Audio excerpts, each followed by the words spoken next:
अस्सलाम वालेकुम dear viewers, web apps के HTML ट्यूटोरियल में खुश आमदीद। आज जिस टॉपिक को हम डिस्कस करने जा रहे हैं वो है HTML के अंदर बॉडी का सेक्शन या बॉडी का टैग। और इसके अलावा हम डिस्कस करेंगे कि कौन कौन से एट्रीब्यूट्स बॉडी के टैग के अंदर हम इस्तेमाल कर सकते हैं। वैसे तो बॉडी टैग के साथ हम ग्लोबल एट्रीब्यूट्स का इस्तेमाल भी कर सकते हैं, लेकिन जो बॉडी के अपने स्पेसिफिक एट्रीब्यूट्स हैं उनकी दो कैटेगरीज हैं, प्रेजेंटेशनल एट्रीब्यूट्स और इवेंट एट्रीब्यूट्स। आज के इस लेक्चर में हम इन दोनों किस्म के एट्रीब्यूट्स को डिटेल के साथ डिस्कस करेंगे। आइए इन टॉपिक्स के ऊपर डिटेल के साथ बात करते हैं। स्टार्ट लेते हैं बॉडी टैग को समझने से। बॉडी का टैग HTML कोड के अंदर एक ऐसा सेक्शन है जिसके अंदर हम वो तमाम एलिमेंट्स लिखेंगे जिनको हम आउटपुट के अंदर शो कराना चाहते हैं। हमारे वेब पेज के ऊपर जो व्यूएबल एरिया है उसके अंदर हमें जितनी भी चीज़ें किसी भी वेबसाइट के ऊपर नज़र आ रही होती हैं वो सारी की सारी बॉडी टैग के अंदर लिखी हुई होती हैं। बॉडी का जो टैग है वो इटसेल्फ HTML का एक एलिमेंट है, जिस तरह के बाकी तमाम टैग्स इसके एलिमेंट्स हैं, जो कि हम आगे के आने वाले लेक्चर्स के अंदर डिटेल के साथ डिस्कस करेंगे। फ़िलहाल ये समझ लें कि बॉडी सेक्शन के अंदर वो तमाम एलिमेंट्स जो हम आउटपुट पे शो कराना चाह रहे हैं वो इस सेक्शन के अंदर लिखे जा रहे हैं, और बॉडी का टैग उन तमाम एलिमेंट्स के लिए कंटेनर का काम करता है। बॉडी का टैग इम्प्लीमेंट करने का तरीका बहुत सिंपल है। हमने अपने प्रीवियस लेक्चर के अंदर एक छोटा सा प्रोग्राम लिखा था या एक छोटा सा वेब पेज लिखा था। इसके अंदर हमने बॉडी का सेक्शन यूज़ किया हुआ है। अगर आप गौर करें, हमने बॉडी का टैग लिखा था, उसके अंदर हमने पैराग्राफ का एक और टैग इस्तेमाल किया है जिसके अंदर एक लाइन लिखी हुई है, this is my first page, और यही लाइन हमें आउटपुट स्क्रीन के ऊपर हमारे ब्राउज़र के अंदर नज़र आ रही है। हमने बॉडी का टैग जब इस्तेमाल करना है तो इसके अंदर जितने भी एलिमेंट्स हम इस्तेमाल करना चाह रहे हैं, जो चीज़ें भी हम आउटपुट पे शो कराना चाह रहे हैं, फॉर एग्जांपल हम एक से ज़्यादा पैराग्राफ शो कराना चाह रहे हैं यहाँ पर, तो जो भी एलिमेंट्स हम यूज़ करेंगे वो सारे के सारे इस बॉडी सेक्शन के अंदर ही लिखे जाएंगे, और जो कुछ हम इसके अंदर लिखेंगे वो हमें आउटपुट के अंदर नज़र आ जाएगा। जिस तरह हमने यहाँ पे 3 पैराग्राफ्स के टैग लिखे हैं और रिफ़्रेश करने पे हमें यहाँ 3 सिमिलर लाइंस आउटपुट पे नज़र आ रही हैं। पैराग्राफ के अलावा जितने भी एलिमेंट्स हम आगे डिस्कस करेंगे वो सारे के सारे बॉडी के अंदर यूज़ होने हैं और उनको इस्तेमाल करने का तरीका यही है। अब बात करते हैं बॉडी टैग के एट्रीब्यूट्स की। जिस तरह मैंने अर्ज़ किया कि बॉडी टैग के जो एट्रीब्यूट्स हैं इनको दो कैटेगरीज में डिवाइड किया गया है। पहली कैटेगरी प्रेजेंटेशनल एट्रीब्यूट्स की है। ये टोटल 6 एट्रीब्यूट्स हैं: text, BG colour, background, link, V link और ए लिंक। इन एट्रीब्यूट्स की फंक्शनैलिटी को हम डिटेल के साथ डिस्कस करेंगे, लेकिन उससे पहले आप चंद चीज़ें नोट कर लें। पहली तो ये कि HTML5 के अंदर इन एट्रीब्यूट्स को ओमिट कर दिया गया है। अब इनकी फंक्शनैलिटी को CSS के ज़रिए परफॉर्म किया जाता है, इसलिए बेहतर यही है कि आपको जहाँ भी प्रेजेंटेशनल एट्रीब्यूट्स की फंक्शनैलिटी दरकार हो वहाँ पे आप CSS का इस्तेमाल करें और इन एट्रीब्यूट्स को इस्तेमाल ना करें। आइए इन प्रेजेंटेशनल एट्रीब्यूट्स को इम्प्लीमेंट करने के तरीके पर गौर करते हैं। सबसे पहला एट्रीब्यूट टेक्स्ट एट्रीब्यूट है। ये बॉडी सेक्शन के अंदर टेक्स्ट के कलर को डिफ़ाइन करने के लिए इस्तेमाल होता है। इसका सिंटैक्स बहुत सिंपल है। आपने बॉडी का टैग जहाँ से शुरू करना है वहाँ पे स्पेस देके आपने टेक्स्ट का एट्रीब्यूट लिखना है और इक्वल टू का साइन डाल के आप जो भी कलर की वैल्यू देना चाह रहे हो, फॉर एग्जांपल हमने यहाँ पे रेड लिखा हुआ है, आप जो भी कलर देना चाह रहे हो वो आपने यहाँ पे लिख देना है। कलर्स डिफ़ाइन करने से पहले ये समझना ज़रूरी है कि हमारे ब्राउज़र्स कौन कौन से कलर्स को समझ सकते हैं या कौन कौन सा कलर वो डिस्प्ले करा सकते हैं। हमारे ब्राउज़र्स बेसिकली 147 कलर्स को सपोर्ट करते हैं। इन तमाम कलर्स में 17 कलर्स ऐसे हैं जो कि स्टैंडर्ड कलर्स कहलाते हैं। इनके नाम ये हैं: aqua, black, blue, fuchsia, grey, green, lime, maroon, navy, olive, orange, purple, red, silver, teal, white and yellow. आप इन 17 कलर्स को इनके नाम के साथ डिफ़ाइन कर सकते हैं। जिस तरह हमने एग्जाम्पल में लिखा हुआ था colour is equal to red, आप इन 17 में से कोई भी नाम यूज़ करके कलर डिफ़ाइन कर सकते हैं। हम अपनी इस एग्जाम्पल में ये टेक्स्ट एट्रीब्यूट ट्राई करके देखते हैं। हमने बॉडी के टैग के अंदर ये एट्रीब्यूट देना होता है। बॉडी के बाद हम एक स्पेस देंगे और यहाँ पर एट्रीब्यूट का नाम लिखेंगे टेक्स्ट, और इक्वल टू डाल के डबल कोटेशन के अंदर हमने इसकी वैल्यू लिखनी होती है। हम यहाँ पे कलर देना चाह रहे हैं रेड, तो हम यहाँ रेड का नाम लिख के इसको सेव कर देते हैं। अब इसको रिफ़्रेश करके देखेंगे हम आउटपुट को, तो आप देखें कि आउटपुट पे जितनी भी लाइंस लिखी हुई हैं, जहाँ भी टेक्स्ट लिखा हुआ है, वो सारा रेड कलर में आ गया है। हम ये कलर चेंज करके इसे ब्लू करते हैं और अब इसको सेव करके रिफ़्रेश करके देखें तो जितना भी टेक्स्ट हमारे बॉडी सेक्शन के अंदर लिखा हुआ है वो सारा ब्लू कलर में आ गया है। तो इस तरह हम इन 17 में से किसी भी स्टैंडर्ड कलर को अपने बॉडी सेक्शन के ऊपर अप्लाई कर सकते हैं।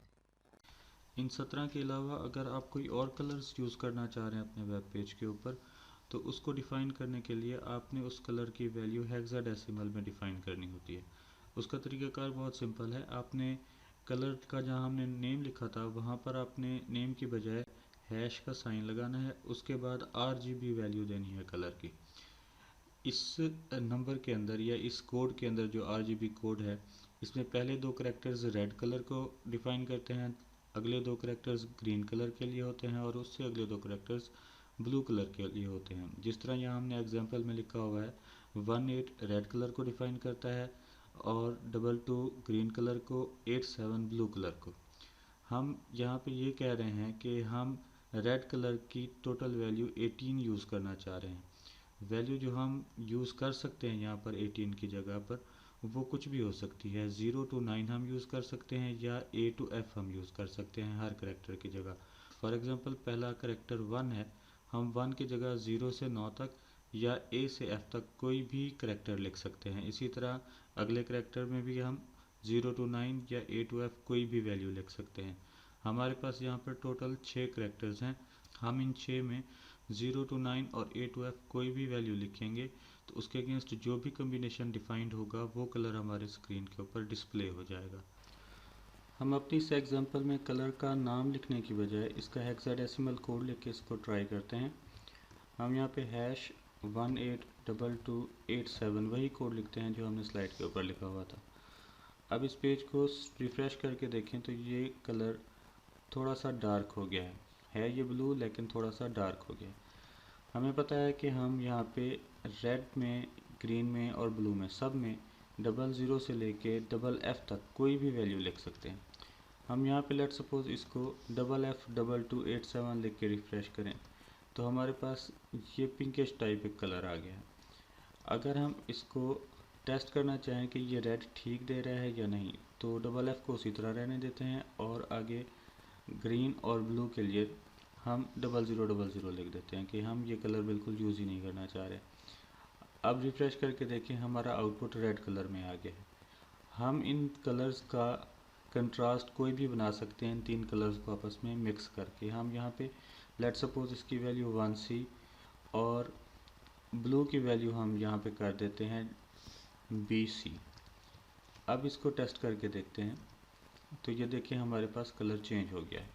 हम यहाँ पे जो भी वैल्यूज़ लिखेंगे उसके मुताबिक से आउटपुट के ऊपर कलर चेंज हो जाएगा। हमारा अगला एट्रीब्यूट BG कलर का एट्रीब्यूट है।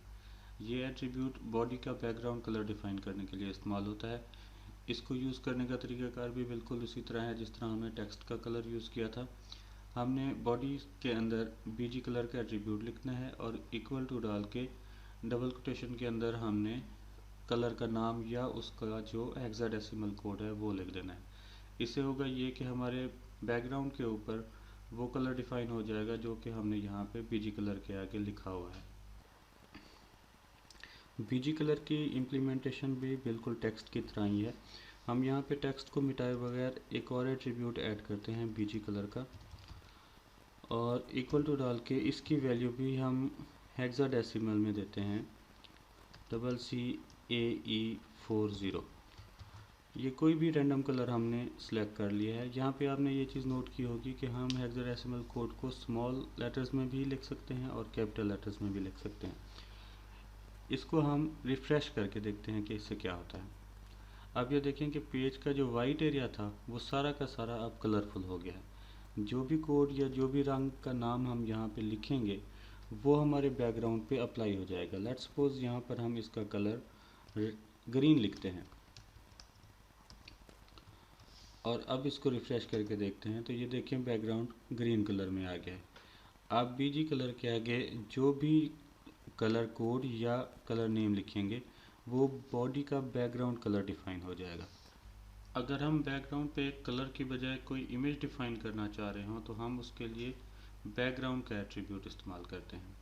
ये एट्रीब्यूट बैकग्राउंड के ऊपर कोई इमेज लगाने के लिए इस्तेमाल होता है। इसका सिंटैक्स ये है कि अपने बॉडी टैग के अंदर बैकग्राउंड इक्वल टू लिख के उस इमेज का पाथ देना होता है।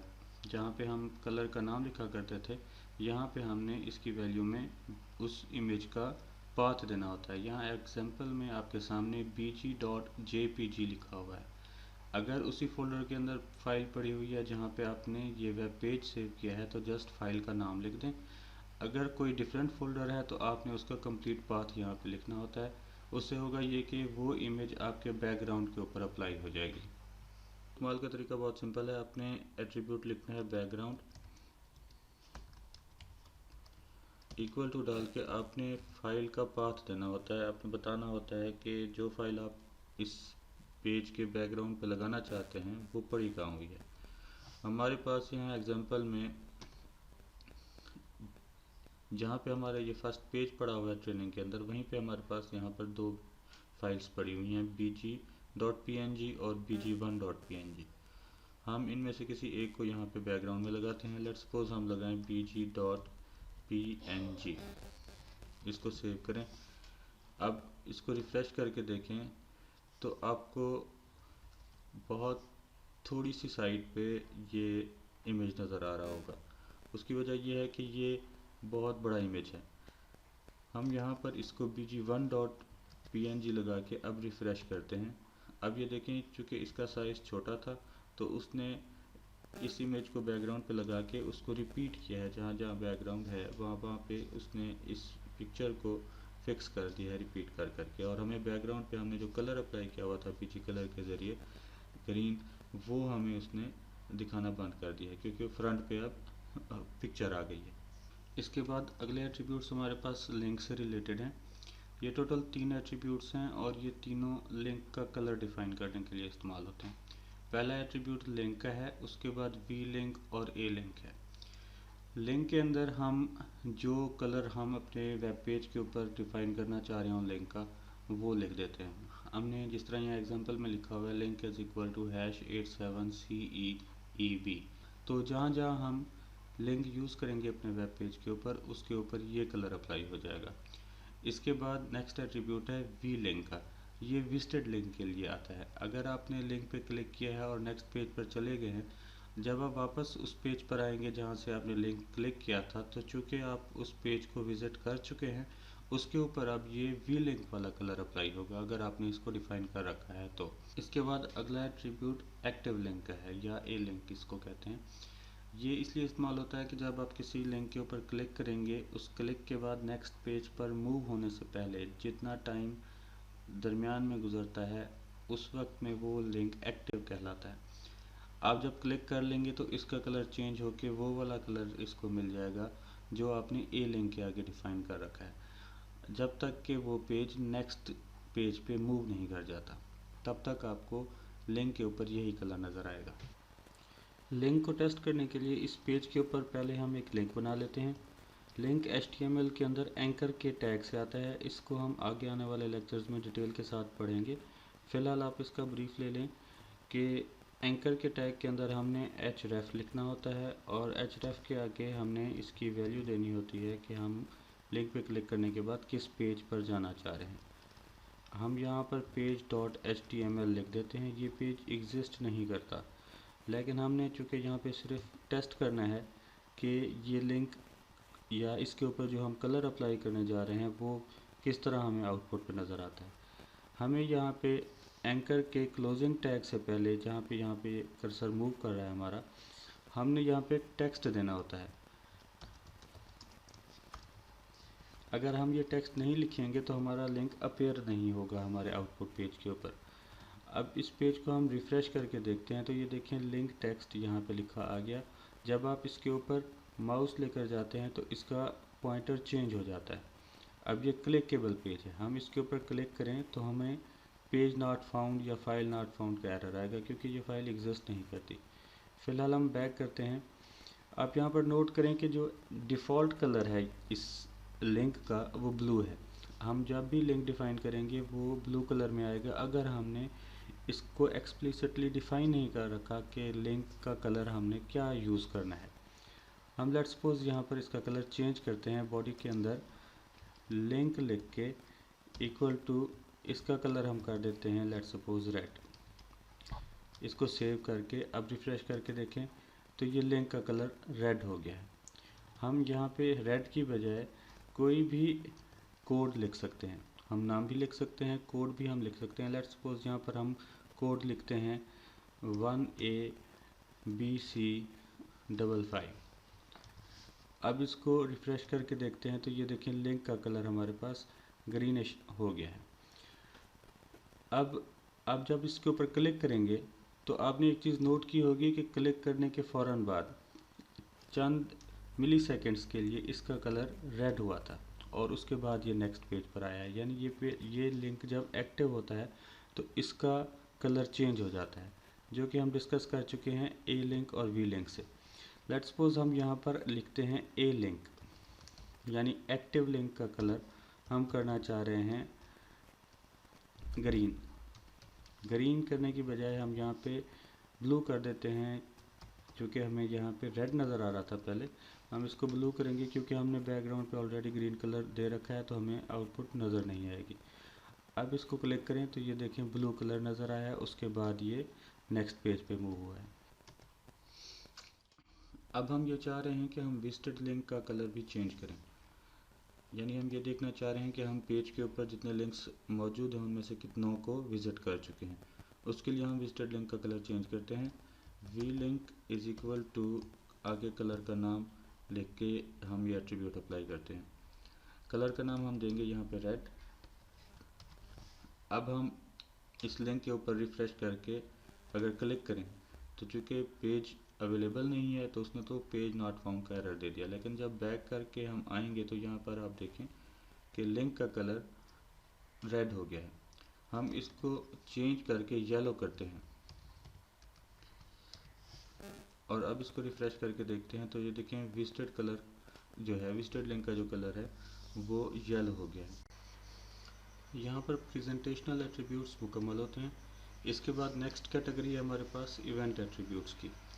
इनकी लिस्ट वैसे तो बहुत लंबी है, कुछ एग्जांपल्स हमने यहाँ पर लिखी हुई हैं, for example on before print, on after print वगैरह। ये एट्रीब्यूट्स बेसिकली इस इवेंट के अकर होने पे ट्रिगर होते हैं। For example on before print अगर आपने यूज़ किया हुआ है तो ये उस वक्त ट्रिगर होगा जब आप कंट्रोल P प्रेस करेंगे या फाइल मेन्यू में जाके प्रिंट करने की कोशिश करेंगे किसी वेब पेज को।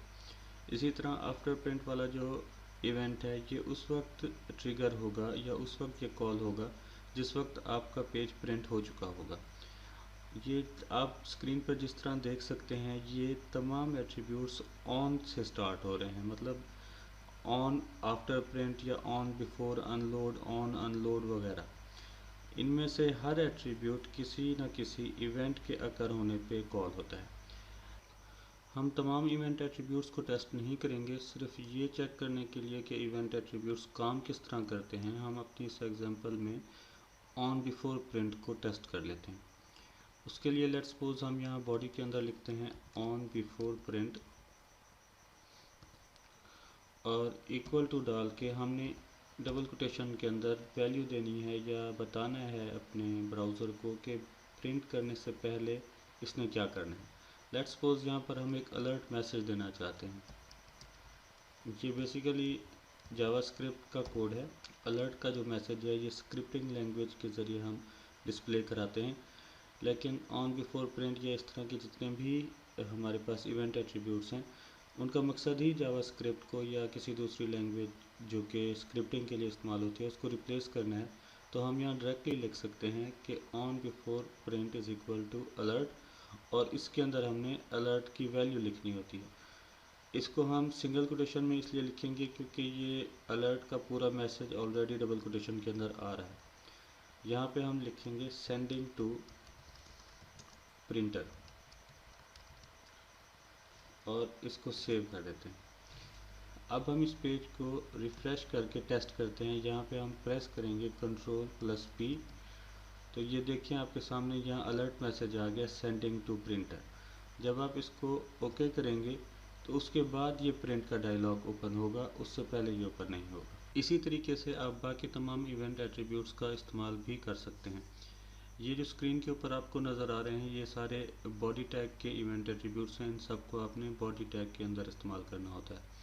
इसके अलावा आपके पास एक लिस्ट ऐसे भी अवेलेबल है जो कि ग्लोबल इवेंट एट्रीब्यूट्स हैं। उनको आप बॉडी के टैग के साथ भी यूज़ कर सकते हैं और इसके अलावा किसी और टैग के साथ भी आप इस्तेमाल कर सकते हैं। इन टैग्स की या इन एट्रीब्यूट्स की जो लिस्ट है वो आपको इंटरनेट पे मिल जाएगी।